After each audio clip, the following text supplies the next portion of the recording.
Halo, Assalamualaikum warahmatullahi wabarakatuh. Apa kabar ya? Semoga kalian para laskar pejuang kuliah daring, termasuk saya ya, kita semua selalu dilindungi oleh Allah, Tuhan semesta alam ya. Kemudian hari ini bahasan kita adalah tentang akuntansi biaya. Nah, kita akan bahas chapter 2 dari akuntansi biaya dari bukunya Hongren, yaitu tentang an introduction to custom and purposes. Baik, Bunia akan share materi dulu ya. Saya akan share PPT-nya dulu. Ini bahasan kita adalah chapter 2 an introduction to custom and purposes ya. Tujuan pembelajarannya nanti dapat Anda lihat sendiri ya, karena memang saya harap nanti ini dapat berjalan lebih cepat, tidak terlalu lama juga ya rekaman ini. Anda dapat segera memperoleh manfaat atau memperoleh ilmu dari apa yang kita pelajari hari ini. Untuk hal-hal yang menurut saya bisa Anda baca sendiri, silakan Anda baca sendiri ya. Jadi hari ini kita akan belajar tentang pengenalan pada terminologi biaya ya, dan kemudian tujuan dari biaya itu sendiri. Kemudian ini ya, basic cost terminologi. Jadi apa sih pengertian dasar daripada biaya itu sendiri ya? Basic cost terminologi. Yang namanya cost itu adalah a sacrifice of foregone resource to achieve a specific objective. Maksudnya adalah sumber daya yang dikorbankan untuk memperoleh satu tujuan yang spesifik.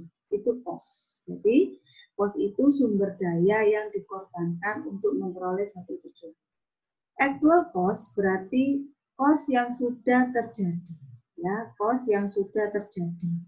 Itu kita sebut dengan actual cost.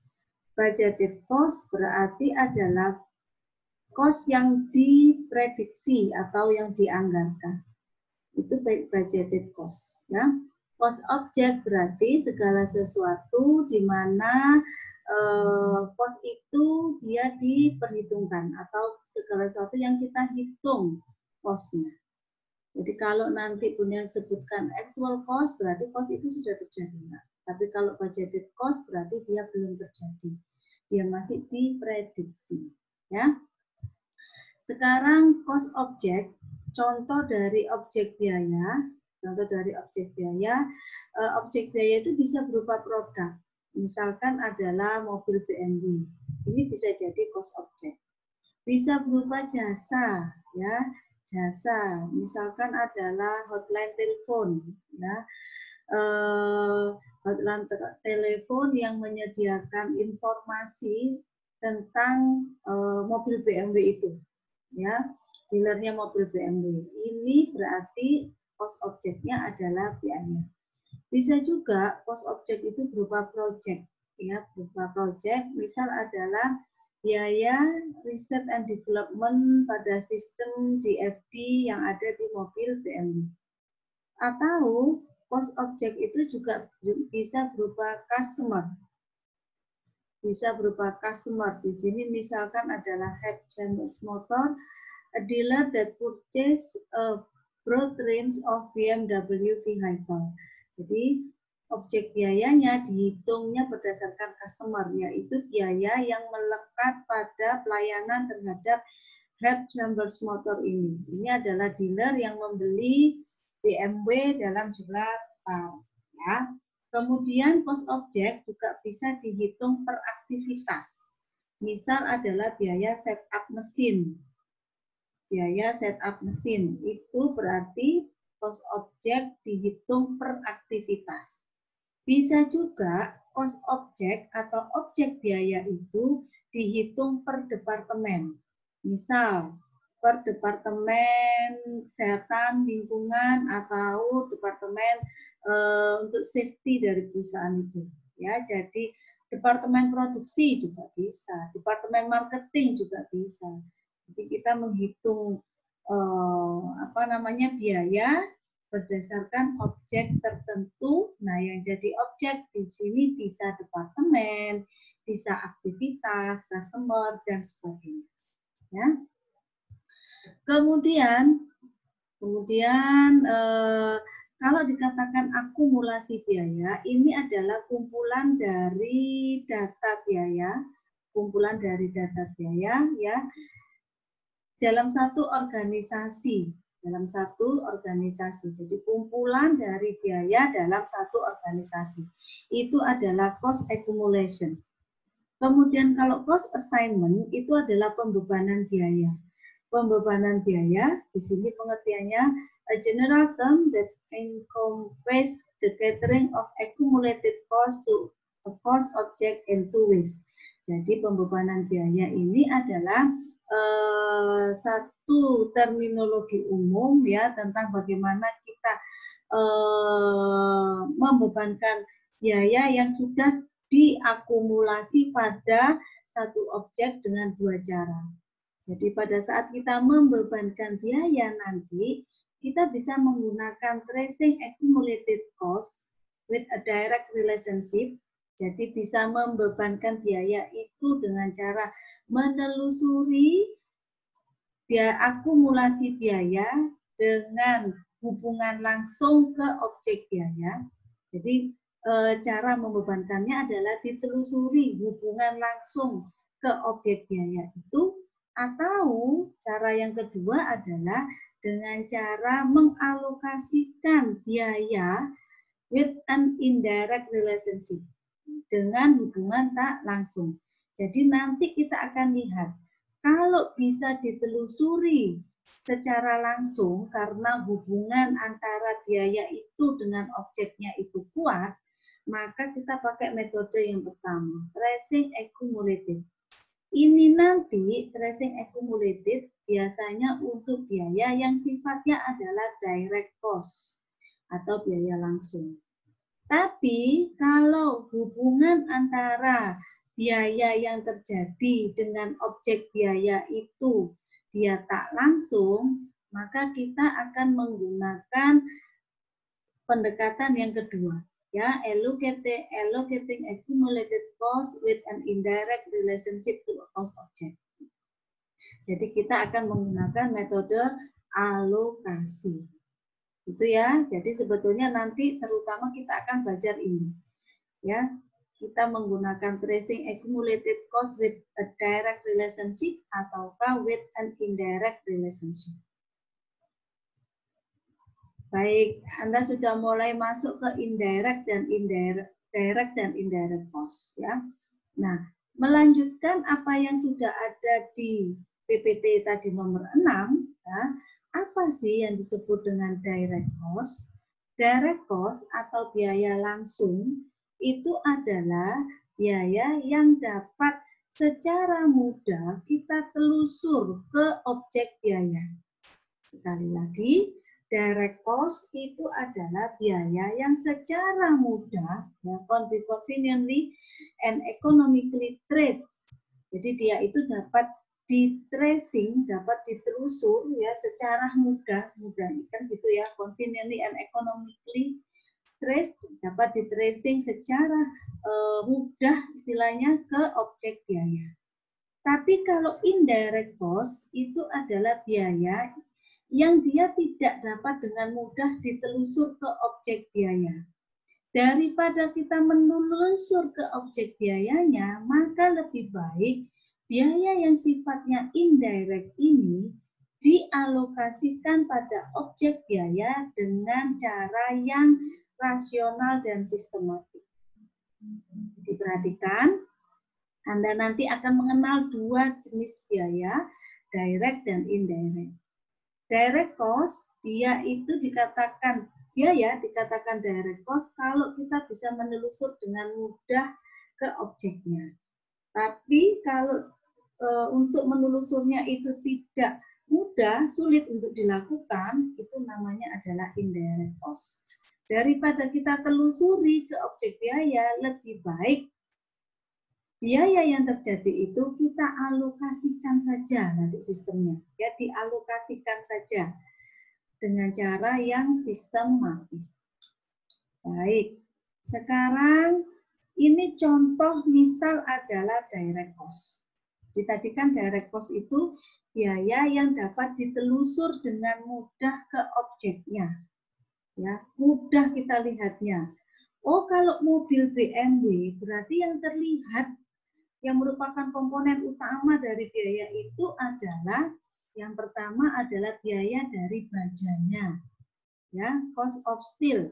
Kemudian biaya dari rodanya. Ini kan mudah kita lihatnya. Ya, oh bajanya, tampak utama itu bajanya, kemudian juga rodanya. Ya. Nah, kalau dia direct cost, kita membebankan biayanya pakai sistem cost tracing. Ya, jadi tinggal dilihat saja. Kalau mobilnya 1, rodanya 4, berarti kalau mobilnya 10, rodanya tinggal dikali 40, selesai. Mudah dia untuk menelusur. Tapi kalau indirect cost, ya, ini biaya yang sifatnya tak langsung. Ya, kita sulit untuk menelusuri hubungan antara biaya itu dengan objeknya. Contoh di sini adalah biaya leasing untuk pabrik yang ada di pabriknya BMW yang ada di kota ini ya, Spartanburg ini ya, yang ada di sini ya, biaya leasing pabrik ya kan. Biaya leasing pabrik ini, di pabrik ini kan dia tidak hanya membuat BMW tipe X6 ini saja. Ya kan, dia membuat beberapa mobil BMW yang lain. Sehingga untuk membebankan biaya yang termasuk dalam indirect cost ini, daripada kita ngitung sulit, lebih baik kita pakai cost allocation atau alokasi biaya. Ya, dibaginya nanti bisa berdasarkan misal berdasarkan per unit, ya per unit mobil yang dibuat, atau berdasarkan mungkin jumlah tenaga kerja. Anda akan mempelajari ini tipe-tipe cost allocation ini nanti. Ya. Contoh lain dari direct dan indirect cost ini, misal adalah untuk pabrik baju, konveksi. Ya, kalau dia perusahaan konveksi, maka baju yang seperti Anda pakai dan saya pakai, direct cost-nya adalah kain. Ya kan? Kain, sudah jelas kain itu adalah biaya langsung, biaya bahan baku langsungnya. Kenapa? Ya, bagian utama dari baju itu kan kain. Ya kan? Kemudian direct cost lagi yang lain itu adalah biaya untuk tukang jahitnya. Ya, biaya langsung yang berhubungan dengan baju yang kita pakai itu ya, kalau bahannya adalah kain, kalau tenaga kerjanya adalah tukang jahit. Ya. Contoh biaya tak langsung dari baju yang saya dan Anda pakai itu misal adalah benang. Ya, benang untuk jahitnya. Itu biaya tak langsung. Bagaimana saya bisa mengukur? Sangat sulit ya. Daripada saya mengukur pemakaian benang, lebih baik saya bagi saja benang itu tadi berapa yang total dipakai dibagi dengan jumlah baju yang dibuat. Terus allocation-nya akan lebih mudah seperti itu daripada saya ngitung permintaan benang dalam satu baju. Ya. Kemudian contoh lain dari industri konveksi untuk indirect cost, misal adalah biaya keamanan pabrik, biaya keamanan pabrik. Nah, bagaimana saya membebankan biaya keamanan pabrik terhadap satu baju? Kan sangat repot, ya kan? Itu juga bukan merupakan komponen biaya yang berhubungan langsung dengan baju yang dibuat. Sehingga dia termasuk dalam kelompok indirect cost. Contoh lagi, misal adalah perusahaan mebel, furniture. Nah, kalau perusahaan furniture, bahan utamanya apa? Tentu kayu. Ya, yang ngerjakan siapa? Tukang kayu. Maka kayu dan tukang kayu itu adalah direct cost. Ya kan? Tapi kemudian dalam mebel itu butuh paku, butuh pelitur, ya, butuh apa namanya itu kertas gosok. Nah, bahan tak langsung, kemudian juga butuh supervisor, ya, di mana supervisor ini dia tidak berhubungan langsung dengan kegiatan produksi. Maka kayu, kemudian kertas, mohon maaf, paku, kertas gosok, ya, cat, kemudian juga supervisor, biaya supervisor, itu dia masuk dalam komponen indirect cost. Itu ya. Sampai di sini saya harap Anda paham yang disebut direct cost dan indirect cost. Saya ini melanjutkan tentang mobil BMW tadi. Dalam mobil BMW, direct cost-nya adalah parts-nya, ya, bisa berupa baja atau roda. Ini contohnya adalah baja dan rodanya. Kemudian direct cost yang lain adalah assembly line wage atau upah bagian perakitan. Ini yang berhubungan langsung dengan mobil BMW. Indirect cost-nya atau biaya tak langsung bisa berupa listrik, ya, terutama listrik untuk penerangan. Ini indirect cost. Bisa lagi adalah sewa pabrik, sewa bangunan pabrik, sewa lahannya pabrik. Ini indirect cost. Kan dia tidak berhubungan langsung dengan produk. Ya. Pajak atas properti pabrik ini juga indirect cost. Kemudian beban administrasi pabrik ini juga indirect cost. Intinya, ya, indirect cost ini dia adalah biaya yang tidak berhubungan secara langsung dengan produk, tapi dia mudahnya terjadi dalam proses produksi. Jadi harus terjadi di pabriknya. Berhubungan dengan pabrik, tapi tidak berhubungan langsung dengan kegiatan produksi. Contoh sekali lagi adalah misal sewa gedung pabrik,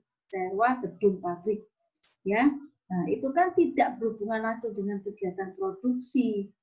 Ya kan, tidak berhubungan langsung seperti ketika kita membicarakan baja untuk membuat mobil. Ya kan? Tapi sewa gedung pabrik ini dia termasuk dalam komponen indirect cost. Kemudian ini Anda bisa baca sendiri, jadi faktor yang mempengaruhi direct dan indirect, ya, secara mudah yang paling utama ini adalah poin 1. The materiality of the cost in question. Jadi apakah bahan itu biaya itu dia merupakan komponen yang material dalam produknya. Kalau dia komponen yang material dalam produk, ya, maka dia pasti direct cost. Komponen yang material dalam produk, maka dia pasti direct cost. Ya kan? Kemudian cost behavior yang lain adalah tadi Anda sudah mengenal komponen biaya direct sama indirect, ya. Sekarang perilaku biaya itu dibedakan pada dasarnya secara mudah, ya. Dia dibedakan menjadi 2. Ada yang namanya variable cost, ada yang namanya fixed cost. Variable cost ini adalah biaya yang dia secara total dia itu berubah mengikuti jumlah level dari aktivitas atau volume yang kita buat. Jadi secara total jumlah biaya itu berubah sesuai dengan aktivitas atau volume yang kita buat. Semakin banyak volume yang kita buat, maka biaya variabelnya semakin tinggi. Kemudian kalau fixed cost, ini adalah biaya yang secara di total dia tidak berubah, unchanged in total, ya. Jadi dia secara total tidak berubah pada waktu tertentu, ya. Kemudian despite changes in the related level of activity or volume of output produced, ya. Jadi biaya ini dia secara total tidak berubah pada waktu tertentu. Tapi di fixed cost, walaupun dia secara total tidak berubah, nanti kalau Anda hitung per unit, biayanya akan semakin kecil. Kok bisa seperti itu, Bu? Baik, nanti kita lihat lagi di slide berikutnya. Kemudian, sebentar ya, sabar. Anda lihat ini, ya. Nah, ini masih melanjutkan biaya variabel cost. Jadi, tadi dikatakan di slide 11, ya kan, biaya variabel cost itu adalah biaya yang secara total dia itu akan berubah mengikuti perubahan pada produk yang kita buat. Kalau fixed cost, dia secara total dia tidak berubah. Kemudian di slide 12, dia ngomong, variable cost are constant on a per unit basis. Jadi, kalau kita ngomong per unit, variable cost itu dia akan tetap. Sekali lagi, variable cost per unitnya akan tetap. Saya ulangi ya, kalau di set 11 tadi dia bicara variable cost itu secara total berubah mengikuti aktivitasnya. Di slide 12 dia ngomong variable cost itu secara per unit dia tetap. Maksudnya bagaimana? Contoh, saya membicarakan pabrik baju. Pabrik baju, satu baju habis misal 2 meter. Satu baju habis 2 meter. 1 meternya harganya misal 100.000 kainnya. Berarti biaya kain satu baju itu adalah 200.000. Ya, jadi satu baju harganya itu, mohon maaf, satu baju dia punya kasih ilustrasi ke Anda variabel cost ya. Misal satu baju itu saya butuh bahan baku kain ya, saya tulis kain 2 meter. Di mana harga kainnya adalah 100.000 per meter. Ini menunjukkan bahwa satu baju saya kainnya adalah sebesar 200.000. Ya, karena satu baju butuh 2 meter, harga kain per meternya adalah 100.000. Berarti satu baju 200.000. Kainnya kok. Pertanyaan saya, kain itu dia sifatnya variabel atau fixed cost? Kain itu variabel atau fix? Saya tanya, kalau Bunia bikin satu baju itu butuh 2 meter, ya, satu baju itu saya butuhnya 2 meter, kalau saya bikin 5 baju, berarti berapa meter? Berarti kan 2 meter kali dengan 5. Ya, berarti saya butuh 10 meter. Kalau saya bikin 10 baju, ya, saya butuh berapa meter? Saya butuh 2 meter kali 10. Ini berarti sama dengan 20 meter. Ketika baju yang saya buat itu semakin banyak, maka kain yang saya butuhkan semakin banyak. Ya, ini artinya biaya yang saya butuhkan untuk membeli kain itu juga akan semakin besar. Kalau satu baju hanya 2 meter, saya hanya butuh sebesar 200.000. Kalau 5 baju 10 meter, ya berarti 10 kali dengan berapa? 100.000, saya butuh 1 juta. Kalau 10 baju, berarti saya butuh berapa? Berarti 20 kali 100.000 saya butuh biaya 2 juta rupiah. Anda lihat di sini ya. Pertanyaannya adalah apakah kain ini sifatnya variabel atau fix? Semakin banyak baju yang saya buat, biaya bajunya semakin naik. Kalau gini, kain bersifat apa? Variabel. Ya, kain bersifat variabel cost. Kenapa variabel cost? Karena semakin banyak baju yang saya buat, biayanya semakin naik. Ya. Tapi biaya per baju untuk kain itu tetap. Jadi, kalau Anda lihat ya, maka biaya kain itu secara total, biaya kain ya, secara total biaya kain akan makin naik seiring dengan baju yang saya buat semakin banyak. Ya. Kemudian biaya kain per baju itu dia sifatnya tetap. Jadi saya tetap satu baju itu butuh 2 meter. Ini adalah sifat dari variabel cost. Jadi sekali lagi, sifat variabel cost adalah secara total biayanya akan berubah seiring dengan perubahan jumlah produk yang kita buat. Tapi per unitnya biayanya tetap. Per unitnya biaya tetap. Ini adalah variabel cost. Sekarang bagaimana kalau dia fixed cost?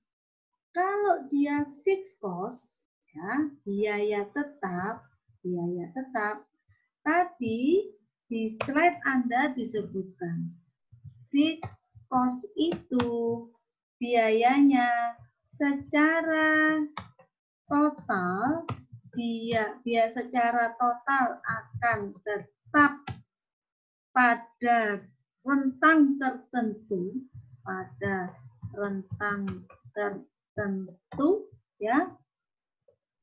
Tapi secara per unit biaya akan makin kecil saat produk yang kita buat, produk yang dibuat makin besar. Contohnya apa? Saya kasih contoh yang paling mudah. Ya, contoh misal adalah biaya sewa pabrik, biaya sewa biaya sewa pabrik biaya sewa pabrik ya. Katakan biaya sewa pabrik saya itu adalah 10 juta ya per bulan. Biaya sewa pabrik saya 10 juta per bulan. Bulan pertama ya, saya ada pesanan baju sebanyak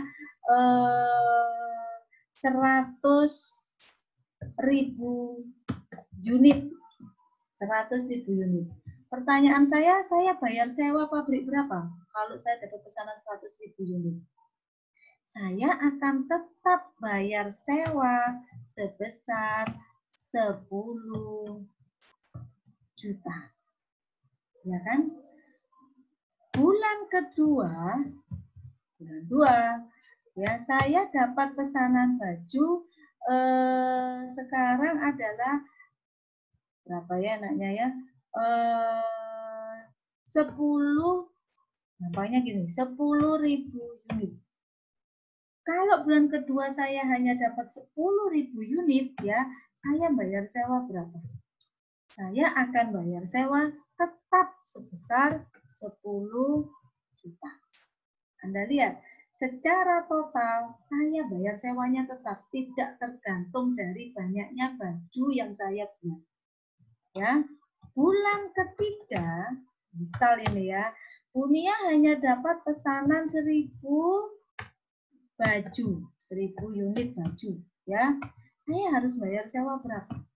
Saya tetap bayar sewa sebesar 10 juta. Lihat, berapapun baju yang saya buat, saya bayar sewanya itu tetap 10 juta. Secara total biaya sewa saya tetap. Tapi kalau saya tanya, berapakah biaya sewa per unit? Kalau saya membuat 100.000 baju, saya bayar 10 juta. Berarti pada dasarnya biaya sewa yang ditanggung dari tiap baju itu berapa? Ini berarti biaya sewa yang ditanggung tiap baju adalah biaya sewa, saya tulis lengkap biar Anda paham. Yang ditanggung tiap baju adalah sebesar, carinya bagaimana? 10 juta ya dibagi dengan 100.000. 10 juta dibagi 100.000. Berarti berapa? Ini 7, ini 5. Berarti sebesar 100 rupiah. Ya, sebesar 100 rupiah. Biaya sewa yang ditanggung tiap baju adalah sebesar 100 rupiah. Ketika Bunia dapat pesanan 100.000 unit, ya, saat dapat pesanan 100.000 unit, saya bayar 10 juta. Artinya biaya sewa tiap baju adalah 10 juta dibagi dengan 100.000. 100 rupiah per baju. Kalau bulan kedua itu ada pesanan ada sebesar berapa tadi?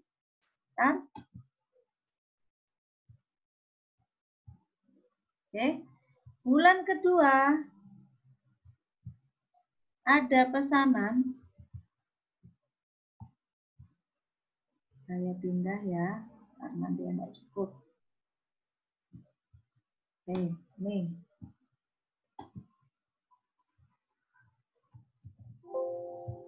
Coba di sini.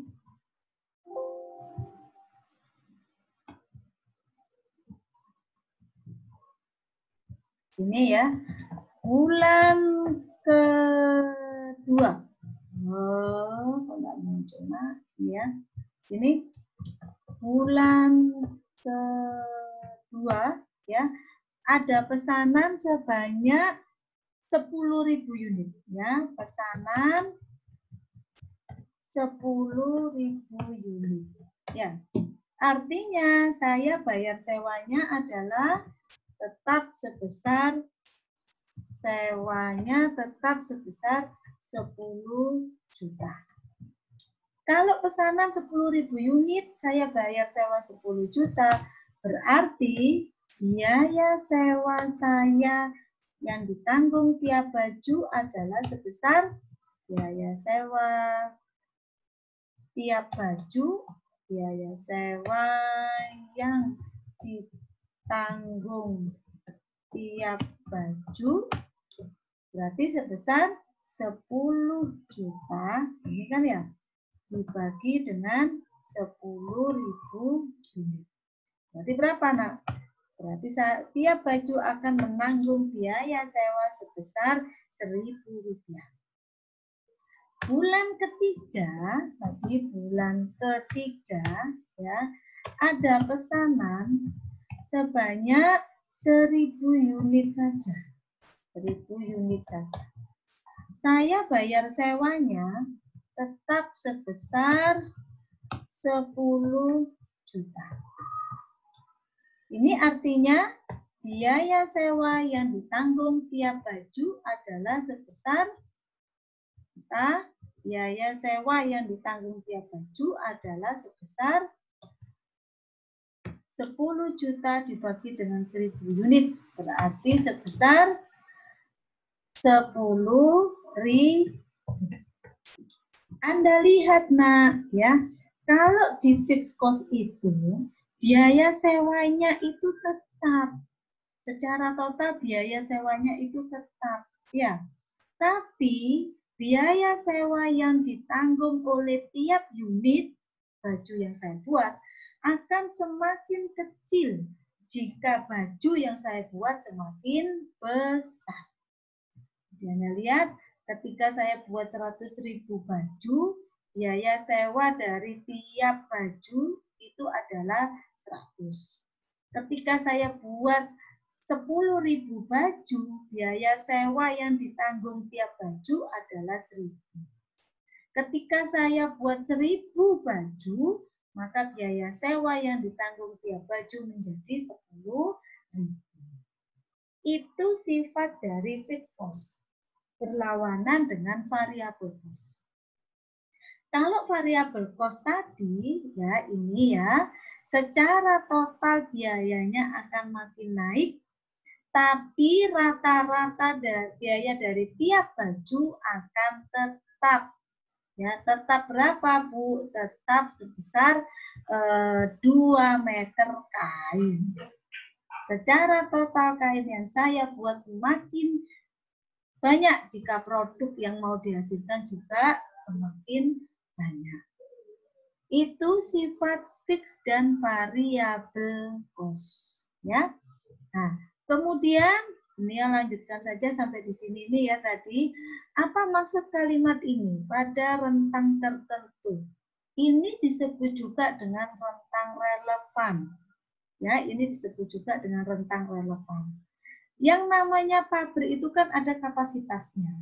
Ada kapasitasnya. Ya. Pabrik, katakanlah pabrik yang saya sewa 10 juta ini, kapasitasnya adalah 100.000 unit. Ya, kapasitasnya 100.000 unit baju. Kalau saya terima pesanan di atas 100.000 unit baju, berarti saya harus sewa pabrik lain. Ya. Misal saya terima pesanan bulan ini adalah 120.000 unit. Berarti saya harus sewa pabrik kedua. Artinya secara total biaya saya juga akan berubah karena dia sudah melewati relevan range-nya. Jadi kalau sudah melewati relevan range-nya, dia akan berubah biayanya. Secara total dia berubah. Ya, jadi itu sifat variabel dan fixed cost. Baik, Bunia lanjutkan. Ini adalah perilaku biaya. Perilaku biaya, ya. Nah, dia meresum apa yang disebut variable cost dan fixed cost. Variable cost, total dolarnya adalah change in proportion with output. Dia akan berubah secara proporsional sesuai dengan output yang kita hasilkan.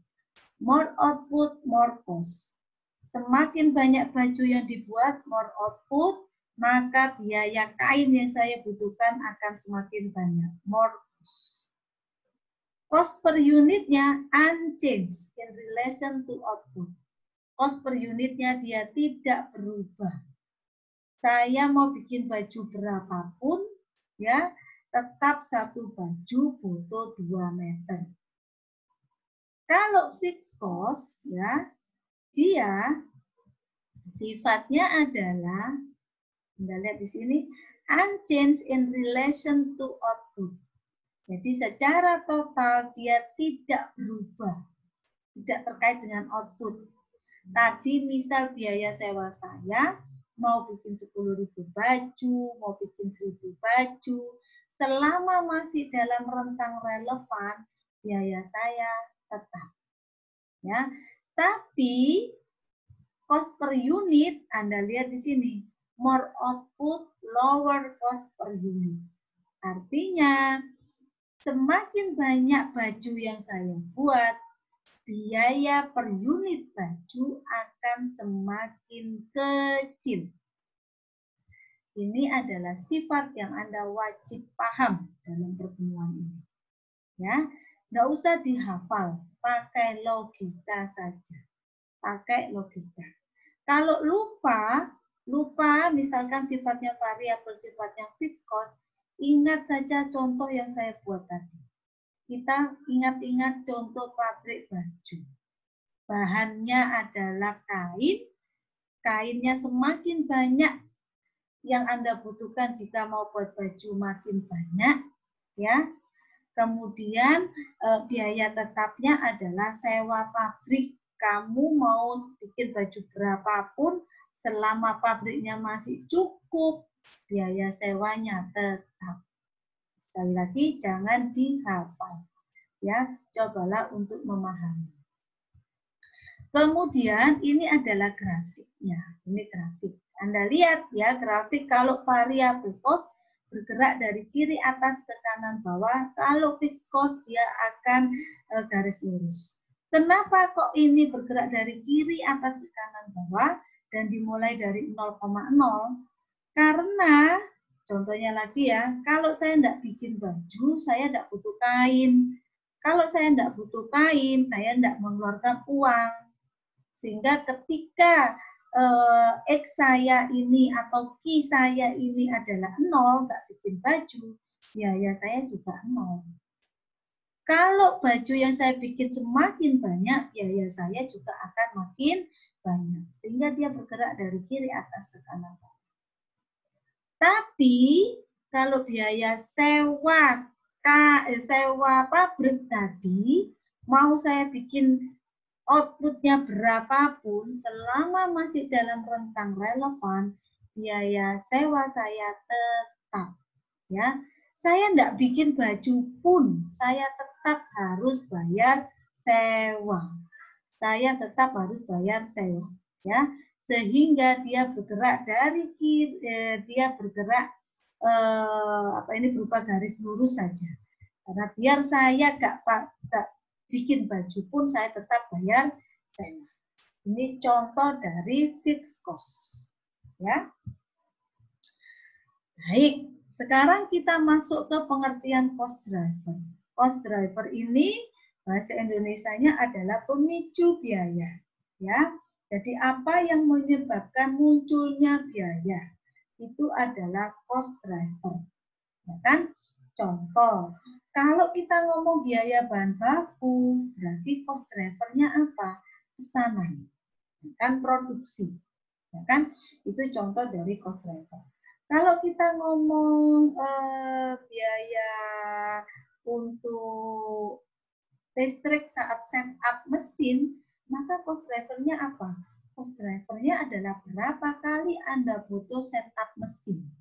Itu adalah cost drivernya, pemicu biayanya. Nah, relevan range ini adalah rentang relevan.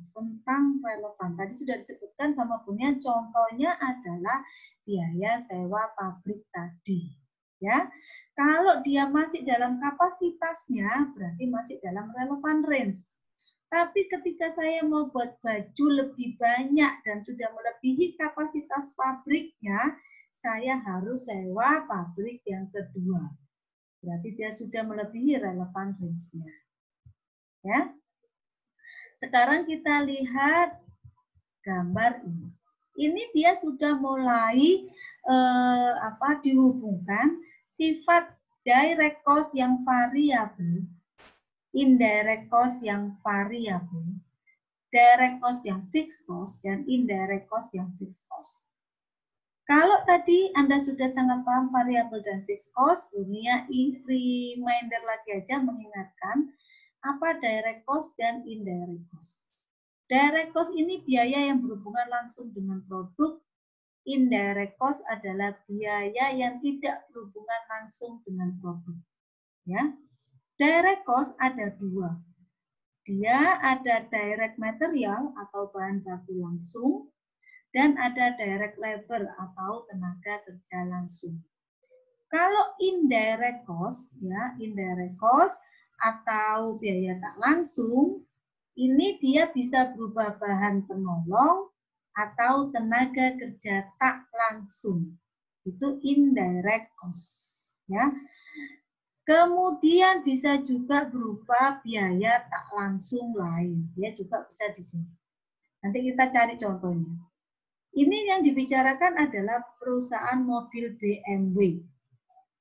BMW tadi direct cost-nya adalah biaya roda. Mudahnya ya, roda itu jelas direct cost. Dia berhubungan langsung dengan produk. Kalau nggak ada roda nggak jalan gitu ya mobilnya ya. Itu adalah direct cost. Roda sendiri dia sifatnya juga variabel. Kenapa? Semakin banyak mobil yang Anda buat, maka roda yang Anda butuhkan makin banyak. Ya, kalau Anda tidak bikin mobil, maka tidak perlu bikin atau beli roda karena tidak ada mobil yang dibuat. Ya kan? Tapi semakin banyak mobil yang Anda buat, maka biaya untuk membeli roda akan makin banyak. Sehingga persediaan roda dalam BMW ini termasuk direct cost. Kalau tadi dalam perusahaan baju, kain itu juga termasuk dalam direct yang sifatnya juga variable cost. Kemudian direct cost, tapi dia sifatnya adalah fixed cost. Ya, fixed cost. Dia direct cost, dia sifatnya adalah fixed cost. Contohnya di sini adalah salary of supervisor, biaya gaji dari supervisor yang hanya menangani BMW. Jadi supervisor ini khusus menangani supervisornya mobil BMW saja. Ini dia direct cost yang sifatnya adalah fixed cost. Kenapa dia fixed cost? Karena kalau biaya gaji supervisor itu biasanya tidak dihitung per mobil. Beda kalau biaya gaji dari orang yang merakit ya, itu dihitungnya per mobil itu ya, maka dia akan masuk dalam kelompok variabel cost. Tapi kalau biaya gaji dari supervisor yang hanya menangani BMW, supervisor itu khusus untuk supervisornya BMW, biaya supervisor itu ada komponen biaya tetapnya, gaji tetapnya. Nah, itu kan tidak dipengaruhi dari banyaknya mobil yang dibuat. Ya, itu masuk fixed cost. Kan karena hanya menangani mobil BMW saja, maka dia masuk dalam kelompok direct cost. Nah, sekarang indirect cost yang variabel. Indirect cost yang variabel.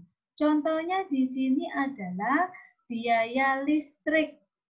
Biaya listrik dari pabrik mobil. Biaya listrik dari pabrik mobil ini tentu dipengaruhi dengan banyaknya mobil yang dibuat. Ya, kalau mobilnya satu, lampunya kan nggak perlu banyak, ya, mesinnya nggak perlu nyala lama. Jadi dia dipengaruhi dengan banyaknya mobil yang dibuat, ya kan? Tapi biaya listrik ini tidak berhubungan langsung dengan proses produksi. Kita juga sulit untuk menelusur hubungan langsung antara biaya listrik dengan mobil yang dibuat, gitu loh ya. Sehingga biaya listrik ini masuk dalam kategori indirect cost yang variabel. Ya. Nah, indirect cost yang sifatnya fixed cost. Misal di sini adalah biaya leasing pabrik, biaya sewa pabrik. Nah, biaya sewa tadi kan sudah pasti tidak ditentukan dengan banyaknya mobil BMW yang dibuat kan. Ya, leasing pabrik itu nggak peduli berapa mobil yang dibuat, leasingnya tetap, ya, sehingga dia fixed cost dan dia tidak berhubungan langsung dengan proses produksi, sehingga dia sifatnya adalah indirect cost, ya. Baik, sekarang Bunda lanjutkan. Ini hanya pembagian perusahaan. Saya yakin Anda sudah paham kalau ini ya, perusahaan manufaktur, perusahaan dagang, dan perusahaan jasa. Ya. Nah, ini Anda harus paham betul slide nomor 23 ya. Jadi tipe persediaan itu ada yang namanya direct material, work in process, dan finished good. Untuk perusahaan manufaktur, persediaannya kan ada 3. Direct material ini bahan baku langsung. Work in process berarti barang dalam proses, ya. Barang yang prosesnya belum selesai dan juga barang jadi. Ya, ini adalah tipe-tipe persediaan yang ada di perusahaan manufaktur, ya. Dia bisa berupa material, kemudian work in process dan finish. Ya. Kemudian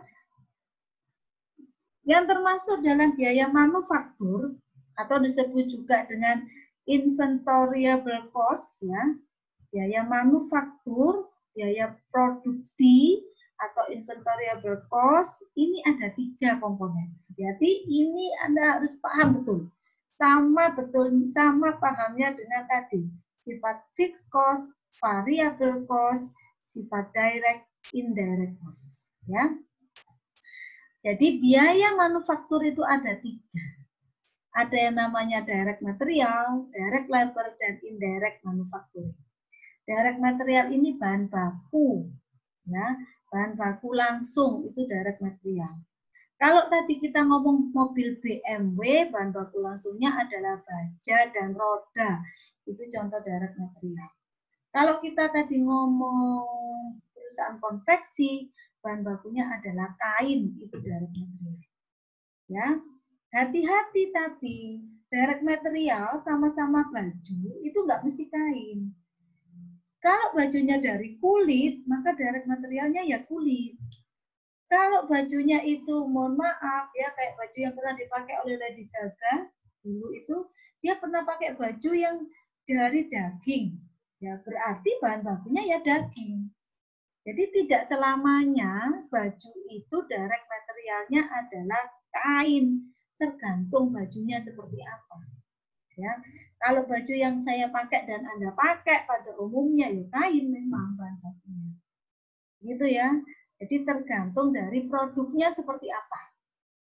Ini direct material, ya. Misal lagi adalah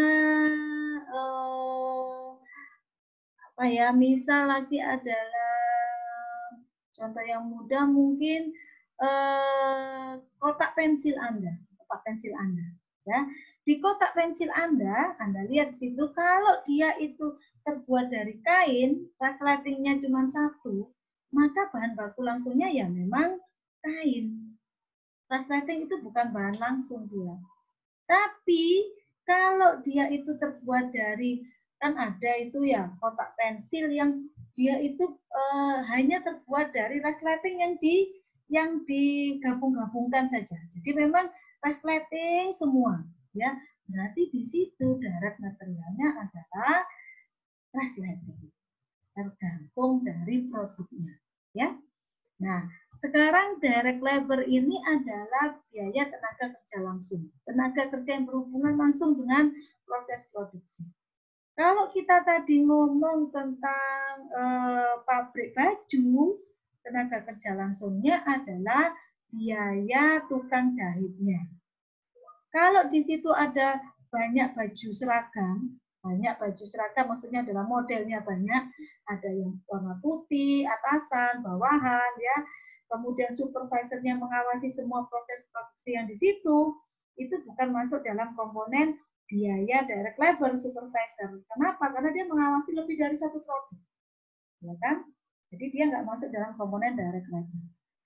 Contoh direct labor lagi atau tenaga kerja langsung itu adalah di mobil BMW tadi, biaya upah perakitan mobil itu masuk direct labor. Ya, biaya upah perakitan mobil masuk direct labor. Tapi biaya security pabrik, ya, security pabrik dia tidak masuk direct labor karena tidak berhubungan langsung dengan proses produksi. Ya. Kemudian indirect manufacturing atau ada yang menyebut dengan biaya overhead manufacturing, ya. Ini adalah biaya pabrikasi lain selain bahan baku langsung dan tenaga kerja langsung.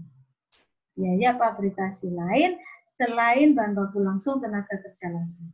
Kalau di sini dikatakan factory cost, biaya pabrikasi yang tidak mudah ditelusur dalam produk. Ya. Jadi dia tidak mudah ditelusur dalam produk, itu adalah biaya manufacturing. Contoh, kalau di pabrik baju tadi, biaya indirect manufacturing-nya misal adalah biaya benang. Ya, misal lagi adalah penyusutan mesin jahit. Misal lagi adalah biaya PDAM pabrik. Misal lagi adalah biaya asuransi pabrik. Itu semua adalah masuk dalam komponen indirect manufacturing. Ya, karena dia tidak berhubungan langsung dengan proses produksi. Oke, ini sekali lagi komponen biaya produksi dibedakan jadi 3. Direct material, direct labor, sama indirect manufacturing. Kemudian ini Anda baca sendiri saja, itu mudah ya. Nah, sekarang saya ke slide nomor 27. Anda lihat slide nomor 27 di sini ya. Kita akan menghitung harga pokok produksi. Harga pokok produksi. Tadi sudah dijelaskan, kalau saya mau membuat satu barang, saya pasti butuh yang namanya direct material atau bahan baku langsung, direct labor atau tenaga kerja langsung, dan manufacturing overhead. Ya, manufacturing overhead atau biaya biaya overhead ya, disebut juga dengan biaya overhead. Ya, direct material, direct labor ini komponen direct cost, manufacturing overhead ini komponen indirect cost. Jadi kalau di slide yang tadi punya bahas ya, ini dengan ini komponen direct cost, ini komponen indirect cost. Ya. Nah, dimisalkan adalah saya ngomong pabrik baju saja biar Anda mudah untuk membayangkan. Ya, saya mau buat baju periode ini. Saya punya persediaan kain, beginning inventory saya. Kain saya itu yang ada di gudang adalah nilainya 11.000. Saya punya persediaan kain nilainya 11.000. Pada periode ini saya beli kain nilainya 73.000. Ya, berarti artinya kain yang siap saya pakai adalah 73 tambah 11.000, 84.000. Itu kain yang siap saya pakai. Di akhir periode ya, sisa kain saya tinggal 8.000. Padahal tadi yang siap dipakai kan 84. Sekarang akhir periode sisanya 8.000. Artinya saya pakai kain sebesar 76.000. Direct material usage saya 76.000. Dari mana Bu Nia? Ini dari 73.000 tambah 11.000, 84.000 dikurangi 8.000. Kain yang saya pakai 76.000. Paham ya? Kain yang saya pakai 76.000. Kain ini masuk proses produksi. Sehingga dia masuk dalam komponen work in process. Masuk proses produksi, masuk di sini. Ya. Jadi kain masuk ke sini 76.000. Tentu saja untuk membuat baju saya tidak cukup hanya menggunakan kain. Saya butuh tukang jahit. Nah, biaya tukang jahit saya 9.000. Berarti dia juga masuk ke sini 9.000. Paham ya? Biaya tukang jahit saya masuk dalam proses produksi. Tidak cukup hanya kain dan tukang baju. Saya juga butuh biaya manufaktur lain.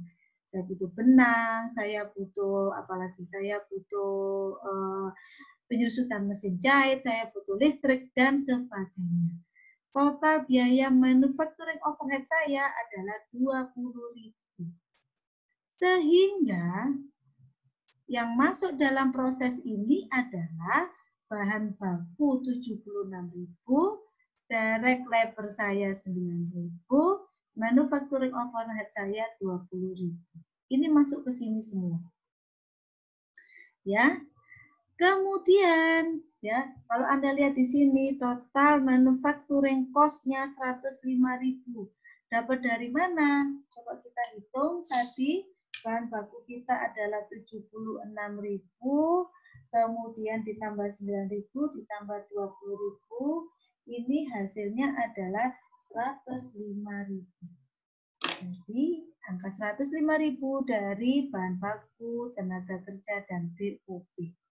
Biaya pabrikasi atau manufacturing cost incurred yang terjadi di tahun 2011 itu ini. Masuk dalam proses. Ya. Ternyata saya di bulan ini itu punya persediaan awal yang ada dalam proses itu sebesar 6.000. Berarti 6.000 ditambah 105.000. Itulah yang saya proses dalam periode ini.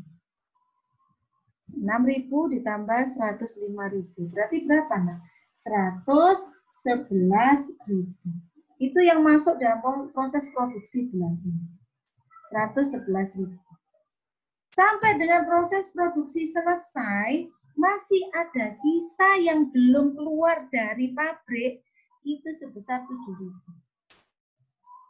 Berarti yang sudah selesai dan masuk ke gudang, itu adalah 111.000 dikurangi dengan 7.000. Hasilnya adalah 104.000. Itulah yang masuk di gudang finished goods inventory. Ya.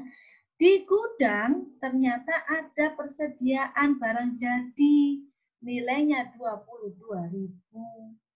Berarti yang siap dijual adalah 104 tambah 22.000. Ya, berarti 126.000. Itu yang siap dijual. Sampai akhir periode, ternyata barang yang tersisa di gudang adalah 18.000. Padahal yang siap dijual 126.000. Sisanya 18.000. Berarti barang yang benar terjual adalah sebesar 108.000. Itu menunjukkan HPP, cost of goods sold, HPP saya 108.000. Barang yang terjual 108.000. Barang itu HPP-nya ya 108.000. Saya jual dengan harga 210.000. Artinya saya dapat gross margin sebesar 102.000. Gross margin saya 102.000. Laba kotor saya 102.000. Ya. Kemudian saya kurangi dengan biaya-biaya periode sekarang. Ada biaya desain, research and development, distribution, customer service, dan sebagainya. 70.000. Sehingga total operating income saya adalah sebesar 32.000. Itu ya, Nak ya. Selanjutnya Anda bisa menyusun laporan laba rugi dari perusahaan contoh perusahaan manufaktur ini ya. Jadi Anda lihat sekali lagi ya, kalau Anda disuruh menyusun laporan laba rugi, tentu kan Anda cari HPP-nya dulu. Cari HPP-nya itu Anda harus tahu berapakah direct material yang dipakai, berapakah direct labor-nya, dan berapa biaya manufakturnya, biaya manufacturing overhead-nya. 3 komponen biaya yang Anda harus paham adalah direct material, direct labor, sama manufacturing overhead. Berapa bahan baku yang dipakai, berapa tenaga kerja langsungnya, dan berapa biaya overhead-nya. Kemudian ditambah dengan BDP awal, ini beginning work in process, ya. Ini semua angkanya sama dengan yang di sini, sama. Ya, dia hanya disusun dalam bentuk laporan laba rugi saja. Ya, ditambah BDP awal dikurangi BDP akhir, hasilnya adalah cost of ditambah BDP awal dikurangi BDP akhir, hasilnya adalah, maaf, cost of goods manufactured atau harga pokok produksi. Ya, jadi ditambah BDP awal dikurangi BDP akhir, Anda lihat di sini hasilnya adalah cost of goods manufactured atau harga pokok produksi. Harga pokok produksi ditambah dengan, Anda lihat di sini ya. Nah, cost of goods manufactured ditambah dengan persediaan barang jadi awal 22.000 dikurang persediaan barang jadi akhir 18.000, hasilnya adalah cost of goods sold atau harga pokok penjualan. Ya, sekali lagi ini semua yang di slide 2829 angkanya berasal dari slide 27 Anda. Baik, itu dari dunia untuk materi kita hari ini ya. Semoga Anda paham ya. Oh, mohon maaf satu lagi ya, Nak ya. Ini ya, ini yang disebut prime cost, ini hanya pembagian saja. Yang disebut prime cost itu adalah direct labor ditambah dengan direct material. Biaya bahan baku langsung dan tenaga kerja langsung itu prime cost. Biaya untuk beli kain dan biaya tukang jahit itu prime cost. Conversion cost, biaya untuk mengkonversi ya dari bahan baku menjadi barang jadi. Ini terdiri dari direct labor sama indirect manufacturing cost. Jadi kalau conversion cost terdiri dari biaya tukang jahit sama biaya tak langsung. Tak langsungnya apa, Bu? Bisa berupa benang, bisa berupa kancing, bisa berupa penyusutan, bisa berupa biaya listrik, bisa berupa biaya satpamnya pabrik dan sebagainya. Itu adalah indirect manufacturing cost. Jadi prime cost itu material plus direct labor cost ya. Kemudian conversion cost terdiri dari direct labor cost plus overhead cost atau indirect manufacturing cost. Baik, itu materi kita untuk cost accounting periode hari ini ya. Semoga Anda paham. Kalau Anda belum paham, silakan kalau ada pertanyaan kita ketemu di link Google Meet yang telah Bunia sampaikan di e-learning Anda. Semangat ya, Nak ya. Jangan disimpan dalam hati. Kalau ada pertanyaan bisa tanya Bunia atau Anda bisa tanya Kakak Asdos pada saat nanti kelas praktikan. Pertemuan Anda saya akhiri hari ini ya. Selamat belajar ya. Jangan lupa berdoa. Semoga apa yang kita pelajari hari ini juga tidak sia-sia. Baik, saya akhiri anak ya. Assalamualaikum warahmatullahi wabarakatuh.